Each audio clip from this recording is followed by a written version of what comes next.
Hai, salam kenal. Aku Erika. Hari ini mau sharing budgeting dengan gaji 1,3 juta.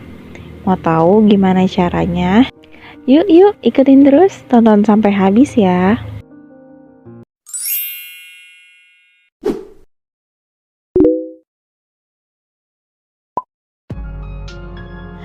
Wah, seneng banget akhirnya bisa ketemu teman-teman lagi.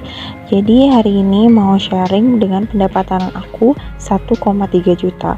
Sebelumnya aku udah sering bilang kalau pendapatan aku ini nggak tetap, karena pendapatan aku itu hitungannya per hari ya, tergantung aku masuk kerja. Jadi beda-beda. Kalian bisa cek aja di video budgeting aku yang sebelum-sebelumnya. Disclaimer dulu, aku masih tinggal sama orang tuaku, jadi aku nggak ada biaya tempat tinggal. Aku juga bawa bekal selalu, jadi aku nggak ada biaya untuk uang makan. Jadi tergantung dengan pengeluaran masing-masing ya. Di sini aku bikin sesimpel mungkin, jadi aku tulis pendapatannya 1,3 juta, lalu aku tulis juga pengeluarannya. Untuk pengeluaran sebenarnya sama aja dengan bulan-bulan yang sebelumnya. Jadi aku tulis isi untuk mamaku 200.000, untuk kuota 100.000, untuk ongkos atau transportasi ya karena aku naik angkot itu 100.000. Untuk jajan aku, kalau jajan itu biasanya untuk makan, aku buat makan untuk beli jajan-jajan cemilan lah gitu, itu 150.000. Untuk belanja bulanan, nah ini mungkin agak beda ya dengan orang-orang. Belanja bulanan kok murah banget. Belanja bulanan aku tuh kayak cuman beli tisu, beli kapas, pengharum ruangan, terus beli makanan kucing, beli buah-buah yang kayak gitu-gitu aja. Makanya aku tuh lebih sedikit gitu karena aku nggak beli beras, nggak beli minyak dan lain-lain.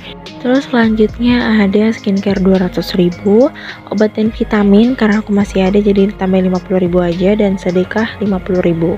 Untuk sedekah biasanya aku utamain keluarga kayak untuk adik atau untuk keponakan.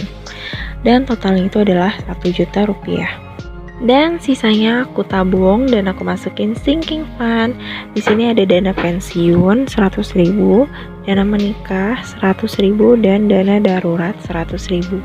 Kenapa aku masukin ke sinking fund? Karena yang pertama ini ada dana darurat. Jadi dana darurat ini adalah dana penting yang harus kita siapkan, apalagi keadaan pandemi kayak gini, kita nggak tahu kedepannya kayak gimana, dan dana ini adalah penolong kita di masa depan, makanya kita harus cicil dari sekarang. Mungkin nextnya aku bakal bikin video tentang dana darurat, jadi bisa lebih ngerti tentang pentingnya dana darurat. Terus kalau uang jaga-jaga di mana? Uang jaga-jaga biasanya aku taruh di jajan dan belanja bulanan. Untuk jajan sama belanja bulanan kan emang aku terlalu banyak ya. Jadi biasanya kalau misalkan ada kondangan atau ada butuh apa-apa tiba-tiba aku ambil dari uang jajan. Nah, biasanya aku selalu subsidi silang, kayak misalkan untuk uang ongkos ini habis, aku ambil dari uang jajan. Untuk skincare-nya kurang, aku ambil dari uang belanja bulanan. Ya kayak gitu-gitu aja, asal tidak mengambil uang sinking fund. Oh ya, untuk stiker-stiker ini semuanya aku bikin sendiri, caranya gampang banget, kalian bisa cek di video aku yang sebelumnya, aku taruh di link bawah ya. Oke, ini selanjutnya aku bikin September budget tracker. Nah, ini adalah salah satu yang penting juga untuk kalian mengatur keuangan kalian.